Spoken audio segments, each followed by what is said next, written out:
स्वागत है मेरा चैनल स्मॉल कॉन्सेप्ट में। तो आज की इस वीडियो में हम लोग रिप्रोडक्शन इन ऑर्गेनिज्म का कुछ ऐसा पॉइंट्स देखने वाले हैं जो कि इस चैप्टर को पढ़ते टाइम बच्चे अक्सर छोड़ देते हैं, है ना। सब कोई नहीं छोड़ता, लेकिन ज़्यादा से ज़्यादा मतलब ज़्यादातर बच्चे छोड़ देता है ये सब, ठीक है ना। दोस्तों बाहर कुछ नॉइज़ हो रहा है, उसे आप इग्नोर कीजिए। और तो चलिए हम बढ़ते हैं। पहली बात तो ये है दोस्तों, इंट्रोडक्शन पढ़ना सबसे ज़रूरी है। तो इंट्रोडक्शन हम लोगों से बहुत लोग नहीं पढ़ता, लेकिन इंट्रोडक्शन में ही बहुत कुछ दिया होता है, ठीक है ना। इंट्रोडक्शन से ही कुछ क्वेश्चन आ भी सकता है। इसलिए देखिए, यहाँ पर लाइफ स्पैन का डेफिनेशन दिया हुआ है, जो कि अगर आपका एग्जाम में आ जाएगा तो आप लोग बोलेंगे एनसीईआरटी के बाहर है, क्योंकि आप लोग इंट्रोडक्शन तो पढ़े तो नहीं होंगे। तो इंट्रोडक्शन पढ़ना इसलिए बहुत ही ज़रूरी है, ठीक है ना। और यहाँ पर एक और कमाल की चीज़ बताया गया है कि जो लाइफ स्पैन होता है वो ऑर्गेनिज्म का साइज में डिपेंड नहीं करता। मतलब कोई ऑर्गेनिज्म बड़ा हो, इसका मतलब ये नहीं है कि वो ज़्यादा से ज़्यादा समय तक जी पाएगा, ठीक है ना। तो ये बात भी यहाँ पर नोट करने वाला है, ठीक है ना। तो यहाँ पर और भी एक कुछ लिखा है जी, सिंगल सेल ऑर्गेनिज्म में डेट नहीं होता, क्योंकि वो लोग डिवाइड कर जाते हैं और बर्ड्स फॉर्म होता है वगैरह वगैरह। तो वो लोग का डेट नहीं होता। उन लोगों का डेट को हम लोग एक एक्स्ट्रा इन्फॉर्मेशन है, लिख लीजिए। उन लोगों का डेट को हम लोग क्या कहते हैं पता है? वो कहते हैं regeneration time. Regeneration time. Hand writing थोड़ा गंदा होगा दोस्तों, लेकिन मैनेज कर लीजिएगा, ठीक है ना। तो चलिए आगे बढ़ते हैं। उसके बाद देखिए, यहाँ पर देखिए दोस्तों, कैसे दिखाऊँ। हाँ, ये देखिए, यहाँ पर जो डायग्राम दिया हुआ है और यहाँ पर लाइफ स्पैन दिया हुआ है, मतलब कौन कितना साल या दिन या महीना हफ्ता जीता है, वो यहाँ पर दिया हुआ है। इसे देखना बहुत ही ज़रूरी है। इसे आप इंटरनेट पे सर्च करके ढूंढ कर फिलअप कर सकते हैं, लेकिन इससे क्वेश्चन आता है दोस्तों, मेरा मानिए। इसे यहाँ पर कुछ इसका दिया हुआ है। देखिए, पैरोट 140 साल तक जीता है, इंसान भी उतना नहीं जीता, बट ये सब एवरेज है, ठीक है ना। इसका मतलब ये नहीं कि हर पर एक 140 ईयर्स ही जिएगा, ये एवरेज है, ठीक है ना। मैं एक चीज़ आपको बता देता हूँ, हॉर्स, ह्यूमन और क्रोकोडाइल का एक ही 60 ईयर्स ही होता है। ये मैंने इंटरनेट से निकाला है, ठीक है ना। मैं सबका ही जानता हूँ, लेकिन आप लोग खुद से फाइंड करेंगे तो बहुत अच्छा होगा, ठीक है ना। तो चलिए इसके बाद आगे बढ़ते हैं। देखिए, हर एक डायग्राम को पढ़ना बहुत ही ज़रूरी, ठीक है ना। हर एक डायग्राम को देखिए, यहाँ देखिए, यहाँ पर ये जो दिया हुआ है, ये क्या है बोलिए तो, ये है कि एक एमोइबा कैसे बाइनरी फिशन करता है, ठीक है ना। ये डायग्राम आप लोग पढ़ लीजिएगा, ठीक है ना। ये भी इम्पोर्टेंट हो सकता है, ठीक है ना। यहाँ पर देखिए, यहाँ पर नोट करने वाला चीज़ वो एक और है कि एमोइबा कैसे रिप्रोड्यूस करता है बाइनरी फिशन की तरह, ठीक है ना। और ये बर्डिंग करता है। तो इस पर मेरा खास कुछ नहीं है, ठीक है ना। फिर से यहाँ पर देखिए दोस्तों, मैं यहाँ पर इसे फोल्ड कर देता हूँ। ओह सॉरी, देखिए, फोकस फोकस फोकस फोकस, हाँ फोकस हो गया, ठीक है ना। अब देखिए, हाँ यहाँ पर क्लैमाइडोमोनस का देखिए, यहाँ पर जूओस्पोर का फॉर्मेशन दिया है। देखिए यहाँ पर ये सब डायग्राम आप पढ़ लीजिएगा, ठीक है ना। यहाँ पर देखिए, स्पॉन्जेस का गेम यूज़ दिया हुआ है, ठीक है ना। आप लोग ये सब पढ़ लीजिएगा। ये सब डायग्राम से क्वेश्चन फ्रेम होता है दोस्तों एग्जाम में, और हम लोग ज़्यादातर ये सब डायग्राम जिसमें मार्किंग ज़्यादा नहीं होता है वो हम लोग निगलेक्ट कर देते हैं, लेकिन ये सब सच में बहुत ज़रूरी है, ठीक है ना। और इस वाला पार्ट को देखिए, हाँ इस डायग्राम वाला पार्ट को, कि यहाँ पर वेजिटेटिव प्रोपाग्यूल्स दिया हुआ है, ठीक है ना।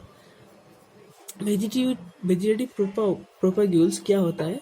वो एक एसेक्सुअल रिप्रोडक्शन का तरीका होता है। इस वेजिटेटिव प्रोपाग्यूल के माध्यम से प्लांट रिप्रोड्यूस करता है। तो यहाँ पर कुछ वेजिटेटिव प्रोपाग्यूल्स दिया हुआ है, ठीक है ना।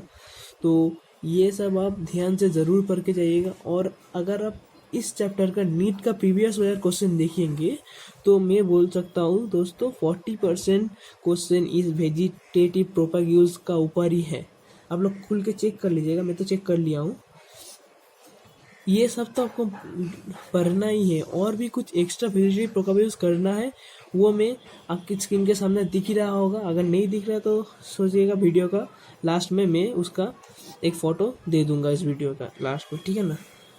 तो ये सब वेजिटेटिव प्रोपेग्यूल्स पढ़ना बहुत ही ज़रूरी है। जैसे देखिए यहाँ पर आइज ऑफ पोटैटो, हाँ, वेजिटेटिव प्रोपेग्यूल्स ऑफ जिंजर क्या होता है, राइजोम, यहाँ पर बुलबिल का एगेप, लीफ बर्ड होता है ब्रायोफाइलम का, और यहाँ पर एक और भी लीफ बर्ड होता है जो कालांचोई का होता है। ये नीट का क्वेश्चन है, उसने मैं यहाँ पर लिख लिया था, ठीक है ना। नीट का क्वेश्चन था, उसने मैं इस इंफॉर्मेशन को यहाँ पर लिख लिया था, ठीक है ना।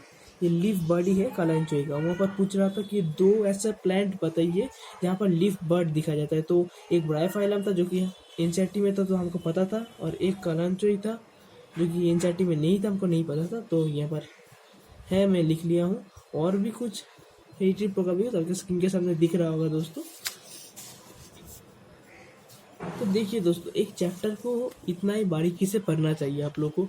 अगर आप लोग नीट और सीबीएसई की तरह एग्ज़ाम को आप लोग बैठ लाए तो यहाँ पर आप लोगों को एक चैप्टर को इतना बारीकी से पढ़ना पड़ेगा। हम लोग बोलते हैं नीट पे टोटली एनसीईआरटी बेस्ड क्वेश्चन रहता है, हाँ रहता तो है, लेकिन एनसीईआरटी को पढ़ने का तरीका आप लोगों को मालूम होना चाहिए, ठीक है ना।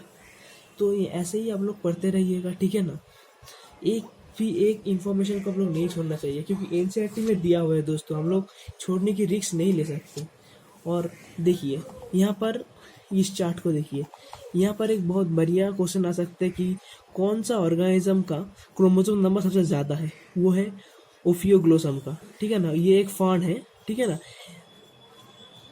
देखिए यहाँ पर इन लोग क्रोमोसोम क्या है, क्रोमोसोम नंबर ये 630 क्रोमोसोम है इसके पास, ठीक है ना। सबसे सबसे स्मॉल मतलब सबसे कम नंबर का क्रोमोसोम किसका है, ठीक है ना, वो है आपका यहाँ पर ही होगा। देखिए दोस्तों, हाँ नहीं नहीं नहीं नहीं नहीं नहीं, हाँ ये देखिए क्रोमोसोम सबसे लेस क्रोमोसोम इसके पास रहता है, फ्रूट फ्लाई के पास सबसे लेस, जिसे ड्रोसोफिला भी कहते हैं। फ्रूट फ्लाई को ड्रोसोफिला भी कहते हैं। यहाँ पर स्पेलिंग आप लोगों को दिख रहा होगा, DROSOPHIL, ड्रोसोफिला,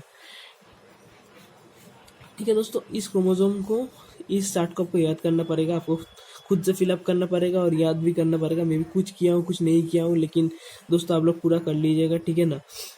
ये बहुत ही इंपॉर्टेंट है, हो सकता है इसमें से क्वेश्चन आ सकता है, क्योंकि एनसीईआरटी में है दोस्तों। हम लोग पढ़ने की रिस्क नहीं ले सकते, ये बात आप लोग को सोचना पड़ेगा। देखिए आप लोग इस चैप्टर को शायद पढ़ भी चुके हैं, लेकिन मैं कुछ क्वेश्चन पहले दे चुका हूँ। पहला वीडियो का शुरू में कुछ क्वेश्चन था दोस्तों, वो लोग आप सॉल्व कर पाए। अगर सॉल्व कर पाए तो बहुत अच्छा है, नहीं कर पाए तो समझ लीजिएगा आपका चैप्टर का प्रिपरेशन उतना अच्छा नहीं है। तो यहाँ पर देखिए दोस्तों, ये सब डायग्राम हम लोग क्लास 11 से ही पता है, लेकिन जो डायग्राम नया है यहाँ पर वो है इस वाला, ये वाला। तो ये डायग्राम, हर एक डायग्राम को जैसा भी हो पढ़ना पड़ेगा, और डायग्राम के नीचे में जो ये इंफॉर्मेशन दिया होता है उसे डायग्राम के साथ आपको दिमाग में चिपका लेना पड़ेगा, ठीक है ना दोस्तों। वरना आप लोग बोर्ड्स तो हो जा सकता है, आपको बोर्ड्स में नंबर अच्छा भी आ सकता है, हो सकता है 1-2 नंबर छूट भी सकता है, क्योंकि आप लोग एनसीईआरटी को इतना अच्छे से नहीं पढ़े हैं, ठीक है ना। लेकिन नीट में आप लोग ज़रूर फंस जाइएगा, आपको मैं लिख के दे सकता हूँ। मैं नीट का क्वेश्चन देखा भी हूँ इस चैप्टर के ऊपर, और वो बहुत ही बारीकी से देता है क्वेश्चन। एनसीईआरटी से ही होता है लेकिन बहुत बारीकी से, और कुछ कुछ जो कि बहुत कम है वो एनसीईआरटी के बाहर से भी आता है नीट में, ठीक है ना। लेकिन इंफॉर्मेशन कॉन्सेप्ट पूरा एनसीईआरटी बेस्ड ही रहता है। बायोलॉजी का भी कॉन्सेप्ट होता है, ऐसा नहीं कि फिजिक्स केमिस्ट्री में से, कॉन्सेप्ट पूरा एनसीईआरटी के बेस्ड ही रहता है। लेकिन कुछ थोड़ा सा इंफॉर्मेशन बाहर से भी आपको कलेक्ट करना पड़ेगा, वो लोग आपका कोचिंग टीचर बता देगा। चूँकि अच्छा टीचर अच्छा कोचिंग में पढ़ते हो तो वो आप लोग को मिल जाएगा, ठीक है ना। आप यहाँ पर देखिए, जो यहाँ पर पता था ये चारा है, हाँ ठीक है ना। ये प्लांट को चारा कहते हैं, ये नया वाला डायग्राम। इसका फीमेल वाला ऑर्गन ऊपर है और N3D मतलब मेल वाला ऑर्गन, सेक्स ऑर्गन नीचे है, ठीक है ना।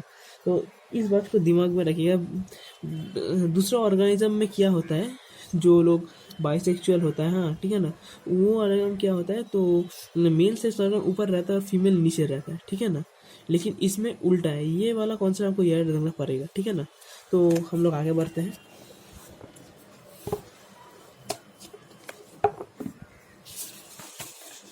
दोस्तों मैंने लगभग सब कुछ पॉइंट्स आप लोगों को बता दिया, आप लोगों को बता दिया कि कहाँ कहाँ से पढ़ना चाहिए, और यहाँ पर से आप लोग एक एक लाइन को पढ़ना पड़ेगा दोस्तों। ये बच्चों का खेलने, ये आप लोग 12 में आ चुके हैं, ठीक है ना। तो आप लोग को बारीकी से पढ़ना पड़ेगा चैप्टर को, ठीक है ना। तो आप लोग पढ़िएगा, एक एक लाइन पढ़िएगा, एक एक लाइन के एक एक कॉन्सेप्ट आप लोग समझिएगा क्या कहना चाहता है। देखिए एनसीईआरटी एक ऐसा बुक है जो कहना बहुत कुछ चाहता है लेकिन ज़्यादा कुछ कहता नहीं है। मतलब उन लोगों का लाइन में ऐसा लिखता है वो लोग कि इस लाइन में आप देख कुछ रहे हैं लेकिन वो लोग बोल कुछ और रहे हैं, ठीक है ना।